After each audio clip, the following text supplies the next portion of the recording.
Abigail. Welcome, sister. Sister Annabelle. Praise the name of Jesus. Welcome, Sister Angeline Bustos. Sister Angeline. Rishi. Welcome. So you're invited by Evelyn? Okay, lahat sa airport. Yeah, mga friends sa airport. Hallelujah. Mayroon salt and sugar, and then sugar and salt din mayroon din sa airport na side. Hallelujah. And then Shosi. Very unique name. Shosi. Yeah, hallelujah. Welcome, Shosi. They are in Monday Cell Group. Erin. Yeah, Erin is also attending from Monday Cell Group. Amen. And then Carl, the husband of Erin. Hallelujah. Welcome, bro, Carl. And then Luisa. Same name of my mommy, Luisa. I remember her. Yeah, you were there at our house before. Yeah. Welcome back, Crisel Espino. I invited the cousin of Jeff, Jamel. Giselle. Yeah. She's attending the center for Friday. Yung mga frontliners, mga nurse. Hallelujah. So all of them here are frontliners. Ang dami ng frontliners, no? Glory to God. Ano kayong plano ni Lord sa mga frontliners dito? Ang dami. Sobra, siguro maabot ng 11 to 14 na bagong nurse na nagsiserve ni Lord. Hallelujah. Can we give back God glory? Hallelujah. There are some physical therapies. They're also supporting for the dental, what is the name yet? Yeah? And then there are also nurses. The next that we will claim, there will be doctors here. Amen? Amen? Amen? Hallelujah. So, we already changed. We already have a new theme. Before, what was our last theme? Power of time. And then tonight, we will tackle about restoration. Okay. So, this is my question to you. Can we just make it to be modulated? Ang voice? Okay, nagpapa-adjust po. Then can we just move this, kuya, a little bit? Kasi parang malayo kayo. Sobrang init. Malupit si Holy Spirit. Mag-move siya, mainit no, malamig. Hindi maintindihan yung power ni Lord. Hallelujah. Now, are you walking tonight being exhausted? Is there anybody you here that are walking being exhausted? Maybe you are exhausted with your life, with your family, with your friends. Now, do you feel emptiness in your life? When you came here, ang bigat, parang empty yung buhay mo. And there are moments where you want an answer from God. Pwede pong mag-request ng lukewarm na tubig, mainit na malamig. But it will not happen instantly. Is there any time that you have realized that everything in you was lost? Maraming nawala. And you need to be restored from God because you lost your job, you lost your wealth, you lost your relationship. Sino ba ditong kakabreak lang ng jowa? Sino kakabreak lang ng jowa? Ano daw? Hapon na papas? Dax, kakabreak lang? Tagal na. Nakamove on na. Yeah. Ang problema dyan, Pas, kung wala talagang jowa, hindi nakaka-break, wala pa yung jowa. Malapit na si Jesus babalik, tapos wala pa rin yung jowa. Okay. Sabi ni Vanessa, my God. So, ngayon, we will tackle about restored relationship. When you start to repent to God, you change your direction into 180 degrees. Like this is your position. And you do this one. This is 180 degrees. This is repentance. you change your life from being sinful and you surrender your life to Jesus. This is. But if you do this, bumalik ka sa dati, gaya ng dati mong ginagawa na makamundo. This is not repentance. Kasi minsan, pag nag-church tayo, hallelujah tayo. Pag Saturday, pagka Sunday at Monday, hindi na sing hallelujah. Hinahanap na natin ang mundo. So, when you start to surrender your life to Jesus and you stop your life before, your life will be restored. Can you say amen? Amen. You will be restored by your job, finances, your wealth, your relationship. Lahat yan, ibabalik sa Panginoon. Lahat na nawawala sa inyo. And you can never stop God because God is unstoppable to open up heaven and restore and bring it back what was lost to you. If you lost your good health, God will restore your health in Jesus' name. When you are serious in serving God. Pag nawalan ka ng jowa, papalitan ni Lord, mas gwapo pa. Hallelujah. Pero yung mayroon kayo ngayon, huwag na ninyong palitan. Sabi ni Pastora, papalitan. Kaya break na time ngayon. Bukas maghahanap na ako na mas gwapo pa sa'yo. Oo. Huwag palitan. Yun na yun ang binigay ni Lord. Okay. Asawa na, sabi ni Pastora, i-restore, papalitan. Magpapalit ako ng asawa bukas.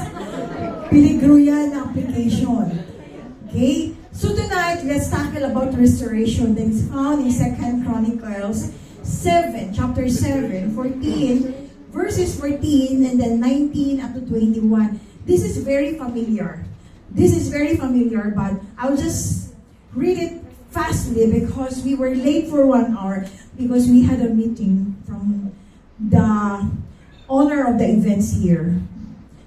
Now, verse 14, if my people who are called by my name will humble themselves and pray and seek my face and turn from their wicked ways, then I will hear from heaven and I will forgive their sin and will heal their land. Verse 19, but if you turn away and forsake the decrees and commands I have given you and go off to serve other gods. Remember, gods here is not capital G, small gods. There are so many small gods now. And worship them. What will happen in verse 20? Then I will uproot Israel from my land, which I have given them, and I will reject this temple I have consecrated for my name. And I will make it a byword and an object of ridicule among all peoples. This temple will become a heap of rubble. All who pass by will be appalled and say, why has the Lord done such a thing to this land and to this temple? Lord, we pray tonight for your anointing, Holy Spirit. And we pray for clarity, Lord, that everyone that will listen your word tonight, you will open their spiritual eyes and ears, that they will understand your word, God. Lord, we pray that only name of Jesus will be exalted in His place, the name of Jesus. And no other name will be exalted, God. We entrust to you our service. We entrust, Lord, that you will touch everyone, that the moment that they will receive your word tonight, they will be empowered. They will be blessed. And the moment they will go back home, Lord, we pray, God, that they will experience victory and breakthrough. In Jesus' name, amen. So let's have a quick introduction of the preaching. Are you ready? Fasten your seatbelt. Now, David made Jerusalem as a capital. And what they call this as a portable tabernacle for 400 years. They called it as a portable tabernacle because the tabernacle of Moses before that they were using can move from one place to another. That's why it is being called as portable.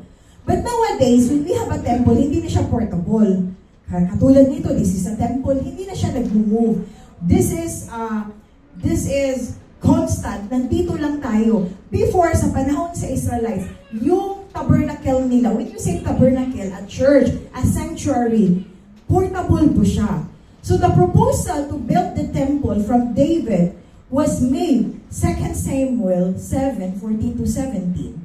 So David charging Solomon, because Solomon was the son of David. Amen? So when Solomon's temple was modeled like a tabernacle of Moses, Solomon has full of wisdom. Under the Vedic covenant, it was prophesied by Nathan that Solomon will fulfill to build a temple. And don't you know that when Solomon finished this temple, 959 BC, Nathan visioned it in 2 Samuel 7:14-17. After he prayed intensely, remember David your son, fire come down and the glory filled the temple. Malupit si Solomon, because when he is the king, he is not only the king, he was not only the commander-in-chief in Israel, but he can invite the presence of God in Jerusalem. And what happened? The glory of God filled the temple. Grabe. So when they start to worship, there was a corporate anointing that went, and then there is a corporate blessing that was being bestowed in that place. Then Solomon offered 22,000 of cattle. Hindi po ang member niya. Si Solomon ang nag-offer. Ganon si Solomon kag-generous when it comes to giving to God. And then 120,000 of sheep or goats, dinala nila sa temple. Bakit? To celebrate. Pag ganito, buffet, kinanta yun. Yung 120,000 sheep. Pag 120,000, marami yun. Then the Levites offered the musical instrument. Then the feast of tabernacle occurred in the place. So they have, what they have sensed, they sense the heaven. A slice of heaven on earth. They had experienced heaven when they are still on earth. Do you believe that even hindi pa kayo umuwi sa langit, ma-experience na ninyo ang langit dito sa earth? I want to hear your voice. Do you believe that even you are living here on earth, you can experience heaven even if you are here on earth? Can you say amen? Amen. Amen. The moment you surrender your life to God and serve God seriously, God will start to touch your life and you will encounter the presence of God. The presence of God is like heaven. The anointing of God will touch you. You will start to experience a slice of heaven on earth. Just imagine you are living like when you are in heaven, even when you are here on earth. When I start to worship God seriously, I was playing worship song in the house, specifically in my room. And I like to worship God non-stop. Like till morning, there is a song of worship. Then, you know what I have felt like here? A slice of heaven here when we experience. Sino nakaranas experience sa presence ni Lord dito? How many of you feel the presence of God here? Show me your hands. Amen. Ang lamig at init na nag-mix yung presence ni Lord. You know, that is happening inside our room. Because I said to God, Lord, I don't want that it will start in the church. I want to start here inside my room, that I could feel your presence, Holy Spirit. Sobrang lakas ng hangin. Sobrang lamig na hindi mo maintindihan. And I just cry and cry with the presence of God. That sounds so amazing. That sounds so awesome when you feel the presence of God. Now, Christians are restored when you abide and surrender your life to Jesus. Now, how the life of a believer is being restored? How? How you will be restored. How that whatever lost in your life, it will be restored. It will be given back to you. Sa anong paraan? The life of a believer is restored by, number one, you have to vanish, you have to eradicate a double standard life. What is double standard life? Do you have an idea what does it mean by double standard life? When you are living in a double standard life, at your left foot, you serve God. Yung right foot mo, you are serving Satan. Simultaneously. Tatanungin ko kayo, kung may jowa ka, tapos dalawa, alam mo yung kanta, ang dalawa ang puso? Sana dalawa ang puso ko. Ano ang mararamdaman mo? Di ba hinihiwalayan mo? Kasi dalawa eh. Ayoko kasing may kahati. May kahati pala ako. Kanta natin itong silindyo natin dito. Hindi. Ayaw ni Lord ng ganyan. Sigurista si Lord. Now, ayaw ni Lord, double standard tayo. Yung father-in-law mo, dalawa. Si God at si Satan. Hindi pwede yun. So, in verse 19, if you turn away and forsake the decrees and commands I have given you and go off to serve other gods and worship them, then I will uproot Israel, my land.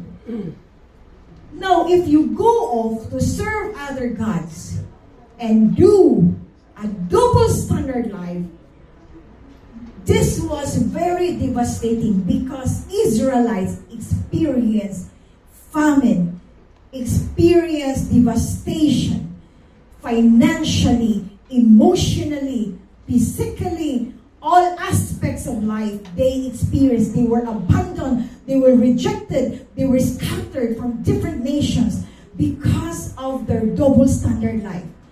Not only Israelites experienced this, even Christians, even we serve God, we were abandoned, we were scattered, we were lost because we once served the darkness. Now, are we living into double standard life? Many people live a double standard life and don't even realize it.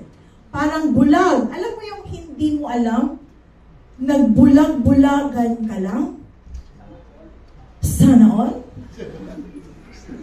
Hindi ako sure kung double standard ba ako. Pero, alam mo sis, nagsiserve ako ni Lord. Umiiyak ako. Nag-worship ako. Pero, nagmumula din ako. Nananakit ako. May mga vices ako, pero love ko si Lord. Now, if we live a double life, how are we supposed to shine our light? I'll repeat. If we live a double life, how are we supposed to shine our light? When darkness will pass, they will see you being a fake Christian. And you can never fake the darkness kasi alam na alam nila kung ano ang karakas mo. You can deceive the Christian. You can pretend to the Christian that you are not living a double standard life, but you can never fake the darkness and even God. Kaya may chika-chika, mga demonyo nagchismis. Alam niyo yung Marites? Teka, yung mga demonyo A, demonyo B, demonyo C, D, and E. Chika muna tayo. Kita mo yung Christian, yung worship leader. Oh, kilala ko yan. Grabe mag-worship, di ba? Pag ganyan-ganyan pa, nag-high praise pa. Pag uwi, iba ang karakas. Kilala ko yan. Kilala mo ba yan?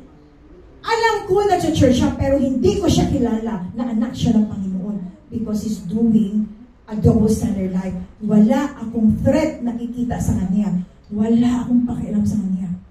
Sabi ng B na demonyo, same. Yun din ang observation ko. Pag nag-church, alam nyo, pag may nag-preach, puro lang siya text. Naniningil. Yung bago, yung baboy, yung baka, lahat. Tapos, yung mga staff niya. Tapos na yung worship. worship leader dito. For example, wala yan dito. Alam mo, narinig ko kanina, nag-CR siya. Sinigawan pa niya yung team niya sa company. Bakit ang bakal-bakal niyo? Kaka-worship ko lang, ayokong high blood. Ganun ba? Narinig ko, oo, chika-chika lang. So natithreat ka sa kanya, kawali-wali. Never. She is not a true Christian. Yung isa doon na nagbaback up, ang pangalan nun si June. Ay naku, natatakot ako noon. Mataas ang pitch. Mataas. Kada gabi, nag-spiritual warfare. Nanginginig ako. One time, binanta ko. Yan, alam mo yung kanina, nakaitim. Yung suot niya, si June ang pangalan niya doon sa, alam mo, grabe pag mag-cast out. Takot ka? Hindi takot, takot na takot. Kasi araw-araw ba naman nagka-cast out? Lahat ng demonyo, yung pangalan ko palaging tinatawag, para kung sinasampal niya everyday. Yung iba nun, wala, tulog. Bakit? Tulog sa games. Alam mo, 24/7, nagpa-practice doon sa church, nagre-rehearse. In between pa sa practice, nag-games pa. Ayaw ka ba? Pag-uwi sa bahay, nanginginig na kamay, biniblame pa ako na spirit of nervous breakdown. Oh, ikaw spirit of nervous breakdown. Oh, pero alam mo, yung kamay niya, grabe na pagaganyan-ganyan. Oh, busy mo bang hindi ba manginginig? Di ba? Biniblame pa ako, demonyo, na wala naman akong kinalaman.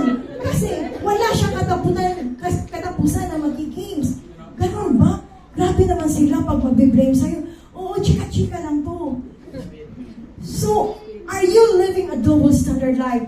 You pretend to serve the true God, but you keep hiding something in the dark. What is your contribution here in the church?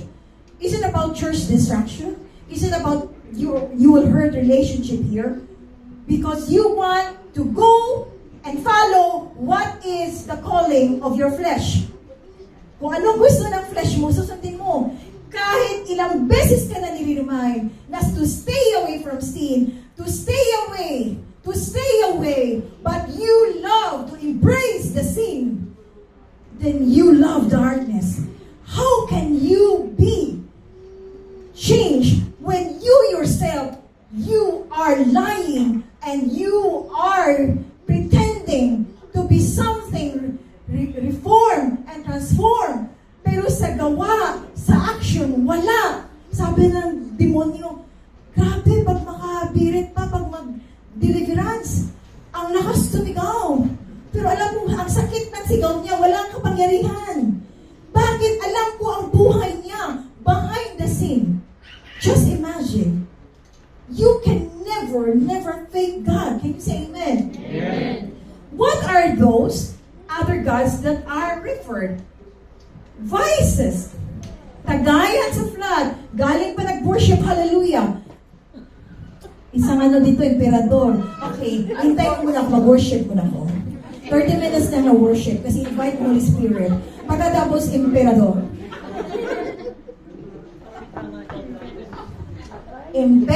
Sabi ng mga demonyo, kasosyo pala kita. O talaga, sayang yung pag-worship mo doon, kasosyo pala tayo. Jokes! Green jokes! Pag may kasama sa trabaho, mga green jokes, ikaw number one na fun, ikaw una nag-cheer, yeah. I feel it, feel ka dyan. Illicit relationship, you go with it. But if you already go for repentance, hallelujah. Amen? Hallelujah. The image of being religious, you're dealing religious of look, but the lifestyle at home, you love argumentation. Walang araw na hindi ka makipagdebate sa asawa mo, sa kapatid mo, sa kaibigan mo, sa school, or sa office, kahit saan ka. Bakit ba ang buhay pag Kristiyano? What is the essence of a Christian? Di ba peace of mind? Di ba pag Christian may harmony? Bakit nagigigil ka? Gusto mo na may mabiktima at sasaktan mo? This is like a different thing. This is not straight. This is a double standard life. Gusto mo sisigawan mo yung kapatid mo. Gusto mo sisigawan yung karelasyon mo. Ano ba ang piniportray mo? Is it righteousness, obedience to God, or you want fight? You are always right in argumentation. Kung anong hinahawakan mo, tinatapon mo. Huwag mo ako i-force. Kasi baka itatapon ko to sa mukha mo. Ayun, tinapon mo na. Paano sila ma-transform and how they will follow Jesus na yung kamay mo sobrang gaan na nang-hurt ng bawat isa. Matthew 23 verses 25 to 28. Woe to you, teachers of the law and Pharisees, you hypocrites! You clean the outside of the cup and dish. Malinis yung sa labas. But inside, they are full of greed and self-indulgence. We are like Pharisees of this. How did you deal people inside your company? Are you hurting them? Are you very so autocratic? Are you being so bossy? Di ba sinabi ko, yun ang gagawin mo. Sundin mo, okay? Oh, wow. Parang, ano ka pa, parang presidente ka ng Pilipinas pag nakautos. Pero dito, grabe ka mag-worship. Hallelujah! Hallelujah! Hallelujah! Paglabas, parang kang aso. Oh, ano kanta yan? Santong kabayo. Banal na aso. Oo. Pero hindi mo alam yun. Mahirap no pag hindi natin alam. Luke 8:17, for nothing is hidden that will not be made manifest, nor anything secret that will not be known and come to light. Walang may tatago, lahat expose ni Lord. As much as possible, don't expect to be exposed, but repent to God. Can you say amen? Repent to God. People love to play politics using their money to manipulate others. But God hates manipulation. Can you say amen? So many people in the politics now, they love to play anything. Minsan, yung ginagawa natin na pabor, minsan may kasamang kapalit. We are expecting for position, but we do something, but we are expecting for position. Ang tanong, pagpipiliin ka natin sa iyong posisyon, tapos hindi pa kayo luto, hilaw pa tayo, anong mangyayari?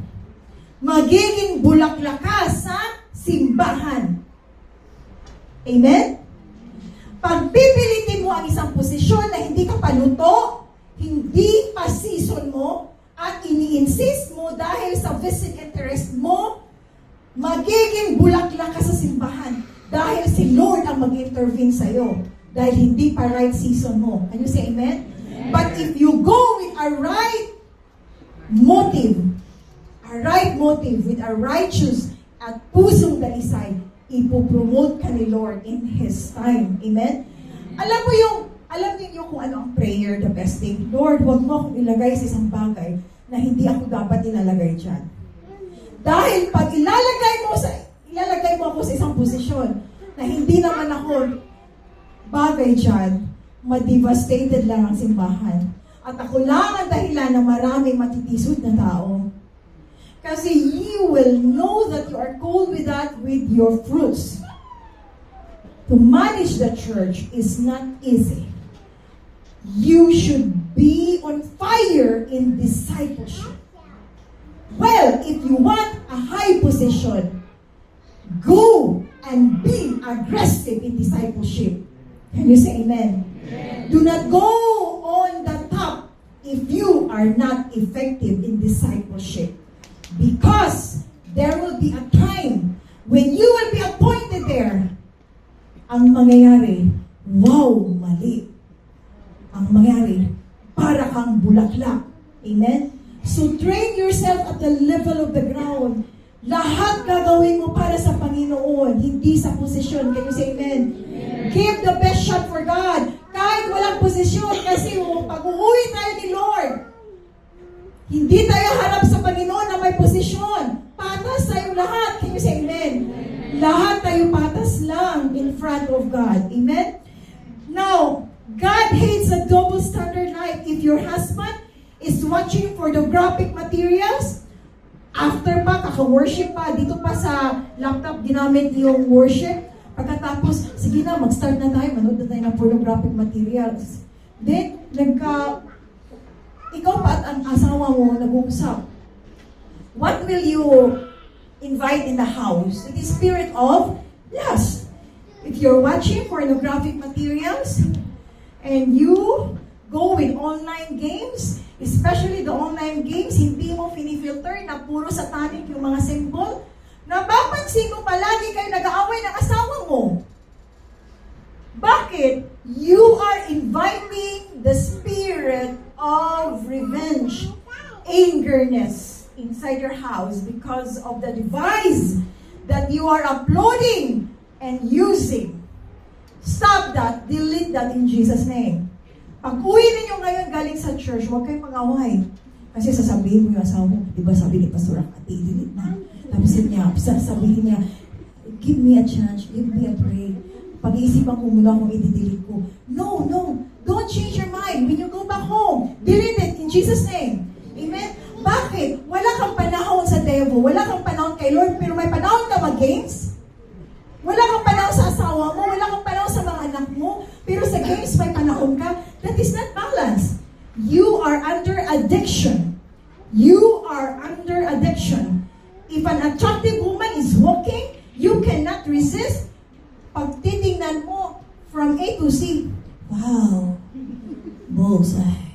Wow, amors. Pero, wala. Sa mind mo lang, ganun ka na nakatingin. Pero sa isip, wow, brown cow. Hey, brown cow ka dyan. We love to put this facade, a deceptive outward appearance that we are perfect and living a Christian life, and yet there's something hidden in the dark. We tend to have a good image in the church, but behind closed doors, we are different. We are so tough in dealing with people, dealing our family, dealing with our flatmates, dealing with our colleagues. We should surrender it to God. Amen? Now, there are so many consequences to live in a double standard life. Let's tackle this. Number one, the consequences of a double standard life. I will uproot Israel from my land. When you will be uprooted, you will be scattered. So, tatanggalin kung ano yung mayroon ka. Because sometimes we are conceited, sometimes you are egoistic, sometimes you are self-centered. They thought that they are somebody, we thought that we are somebody, pero wala yun dito sa church, ha? I'm telling you, if God will really convict you, then you have to repent for it. Alam mo lahat, sis, alam ko. Ikaw, papunta ka pa lang. Ako? Yes. Kaya wag mo na akong sisermonan. Lahat sa Biblia, from Genesis to Revelation, alam ko na yan. Pero parang lasing nagsasalita. Paano maniniwala sila sa'yo? God will reject this temple. Ikalawa, I have consecrated for my name. Even binigay na ni Lord yung shelter sa'yo, prospered ka na, pwede pa rin kukunin ni Lord at ma-forfeit yun. Because God owns the universe. He can bestow blessing upon blessing to you if you are faithful. But if you are unfaithful to God, He can take it away what you have. Because He has the power to bless and He has the power to forfeit what He has given to us. That's why be faithful in serving God. Amen? Turn into captivity. Sometimes they stop. After a while, balik na naman sa dati because of the bondage. Para kang off and on. Alam mo yung off and on? Gusto mo ba yung relationship na off and on? Off and on muna tayo, ha? Ngayon, on. Bukas, off. Ano yun? Switch ng light? Off and on. Tayo, pag nagsiserve ni Lord, off and on. Ngayon, lilitaw. Then, lulubog. Lulubog, lilitaw. Lulubog, lilitaw. Palitaw.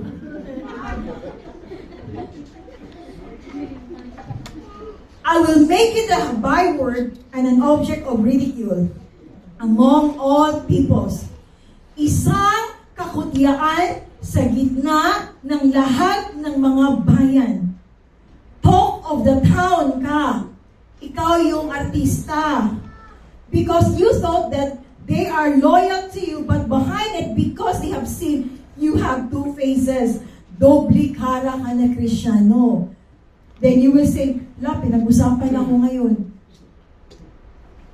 Okay din kasi parang artista din. But you're hurting God. Minsan pag pinag-usapan tayo, feeling natin somebody tayo kasi pinag-usapan tayo. No, you're hurting God because you're doing not the right thing. People will answer because they have forsaken the Lord, the God of the ancestors, who brought them out of Egypt. So what happened? We should have protection when the enemy will really shame to us. Kasi dahil sa ginagawa natin, mga tao, nag-talk against sa atin, then we have shame. And then when we experience that, but when you are going to go back to the Lord and say to the Lord, Lord, I surrender my life, and I will not do it again. You know, God is a God of second chance. God is a God of forgiveness. God will forgive you beyond your imagination. God will never condemn you. But God will forgive you and He will give you a brand new life. Can you say amen? Your life will never be the same again. Receive the forgiveness of God in Jesus' name. Hallelujah. Let us go directly to the second point. The life of a believer is restored by a covenant-keeping God. Do you believe that God is a covenant-keeping God? Second Chronicles 7:17 up to 18. As for me, if you walk before me faithfully, as David your father did, and do all I command, what will happen? And observe any decrees and laws, then I will, what? Establish your royal throne. As I covenanted with David your father, then I said, you shall never fail to have successor to rule over Israel.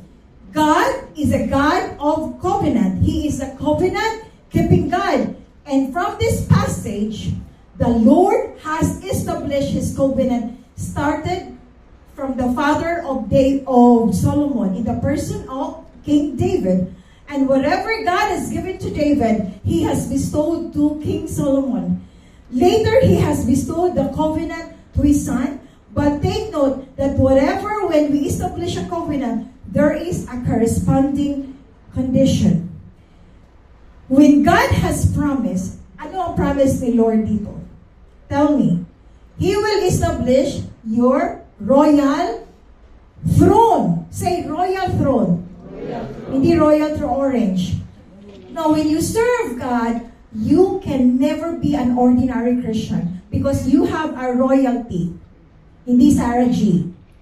Royalty, hindi Sarah G. Royalty from God. Whatever God has, whatever God possesses, whatever God owns, you own it. Can you say amen? Because you are sons and daughters of God. Alam mo, pag nagsiserve ako, ang dami problema, hirap na hirap ako. Para feeling ko, grabe yung poverty sa akin. Guys, you are deceived. Because whenever you serve God, God opened up heaven for you. Whatever God has, He has given it to you. Amen? Do not say that you are in poverty because the salvation even that you have obtained from God, that you are going to go to heaven, that is priceless. Ang heaven pa lang, hindi mabibili yan. Kahit bilyon na pera hindi diskaya. Hindi kaya ni diskayang bayaran ang langit. Kaya lang niya bilhin ng LV. Kaya lang niya bilhin ng Gucci. Kaya lang niya bilhin ang lahat na mamahalin ng luxury cars. Pero ang heaven, hindi niya kaya. Kaya greedy sila kasi lahat, ino-obtain nila lahat ng pera. They are so greedy. But you are highly higher than this kaya. Why? Because you are representing Jesus and you are ambassador of Christ, standing as a representative of Christ. Whatever Christ has, you own it. Can you say amen? Amen. You own heaven and earth because God owns the universe. Not only heaven and earth you own the universe because everything from heaven and earth, God owns everything. And whatever God has, He will bestow upon your life. You are not an ordinary Christian. You are peculiar. You are unique. You are a royal priesthood, a a holy nation called by God to serve Him in His season. Now you are going to get the royal throne. Kung anong mayroon si Lord, mayroon ka. Lahat ng mayroon si Lord, mayroon ka. In 2 Chronicles 6:17 to 18, if you walk before me faithfully, as David, your father did, and do all I command, and observe my decrees and laws, anong sabi? I will establish your royal throne. You know, when God will establish His royal throne to you, your life will never be the same again. God will transform you. Not only that He will transform you, God will restore you. Not only that God will restore you, but God will put and establish His kingdom upon you, and you will be used by God mightily. You promise the Lord, I will establish your royal throne. Hallelujah. There was one time I asked God, God, you are a miracle working God and you are a covenant keeping God. I almost had to die during the time of my pregnancy of Debbie. Then, there was a problem of my kidney. I said to God, Lord, sa lahat ng problema, siguro kung hypertension na problema ko, siguro kung, what is the problem when you have high in acid? Uric acid. Kung uric acid lang sana ang problema ko, hindi na ako kakain ng munggo. High blood. But the problem is my kidney. There was a protein coming out to my urine. And I was pregnant. Then I said to God, what will happen to me now? Because the doctor told me that I'm putting my life into danger. Hindi lang niya pwedeng sabihin na, baka mamamatay ka kasi yung kidney mo hindi nagpa-function properly because mayroon ng urine, mayroon ng protein. And you know what I did? I go and refer to this, that God is a covenant-keeping God. I did a covenant to the Lord, and this is my word to the Lord. I couldn't forget. I said to God, Lord, if you will allow me to live again and prolong my life, I will give the best shot to the ministry like never been before. Narinig ni Lord yun. Sabi ko, best shot like never been before. This is a calling. Alam niyo guys, after 2 weeks, hindi umabot ng 1 month, God answered my prayer. Lahat ng laboratory, lahat okay na. Yung kidney ko, wala ng problema. Grabe kabilis. Hindi ko alam kung ano ang gagawin ko. Kasi sabi ko, nag-promise ako ni Lord that I will give the best shot. After I gave birth to Debbie, because before I was not a pastor, then God called me for pastoral. This is my promise to my covenant to the Lord. And I could not say to God that I will not do it because that was my promise. Kasi sinebrihan ko si Daddy JR, sabi ko, Daddy, of all the things that I will never do in the church, I will not go for pastoral. Why? Pag pastor ka, lahat problema, lahat ng problema sa member, ikaw ang mag-stand for that. When I started for pastoral, alauna may magtitext, alas 3 ng umaga may magtitext, may magpapapray ng lahat beyond 12 o'clock midnight. Because that is a part of the pastoral. But I stood for it and I stand for it. Why? Because of my calling to the Lord. But you know, it started with a covenant. Now, if you have some problem now, tell me. Do you have a severe sickness? Do you have a big problem na mahirapan kang i-resolve? Give a covenant to the Lord. But be sure when you do a covenant, because God will really answer your prayer. After that, give back to God kung ano yung promise ni Lord. Amen? Kung hindi mo susundin, sinungaling ka. You should say to the Lord and do it kung ano yung covenant mo. Amen? Sino ba dito ang nahirapan? Grabe na ang trials, grabe na ang paghihirap mo financially, sa trabaho. Hirap ka ba? Mag-covenant kayo ni Lord because God is a miracle-working God and He's a covenant-keeping God. Amen? Now, God is a God who's specific. You have to specify to God kung anong gusto mong mangyari sa buhay mo. then say to God, Lord, if you will really do this, this is my urgent request to you, then I will repay you back by giving in worship, by serving you faithfully. Now, when you say you will serve God faithfully, anong gagawin mo? You will be committed as a Christian. Amen? Hindi lang one day, hindi lang 1 week. All your life. Amen? Hallelujah. Let's go to the third, paying the price. How are you going to pay the price? In verse 3, when all the Israelites saw the fire coming down and the glory of the Lord above the temple, they knelt on the pavement with their faces to the ground, and they worshipped and gave thanks to the Lord, saying, He is good, His love endures forever. Church, every special visitation of God, you have to pay the price. Di ba pag sa company, napopromote ka, you do everything. You work hard for it. That's why my promotion, kay Lord, the same thing. When you want something, you should have to pay the price. Many thought that it is seldom that God will show wonders. Many thought that fire comes down and the glory of the Lord above the temple is very impossible. Nagsabi sila, maraming mga Christian dito sa Abu Dhabi, they'll just go to the church, they worship God, but they never experience the power of God. That is not true. When you start to commit and spend time to the Holy Spirit, the fire of God will move in the church. Baka po galing tayo sa simbahan na kumakanta lang, then maganda ang preaching, din umuwi, pero walang miracle na nangyayari.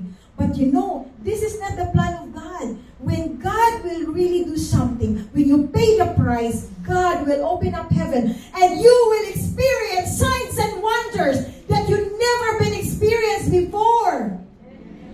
There was one time I encountered a man who can turn the stone into puto, and he tried to threaten me when I was a missionary. But I said to the Lord, I will never look to that person that he can turn the stone into puto.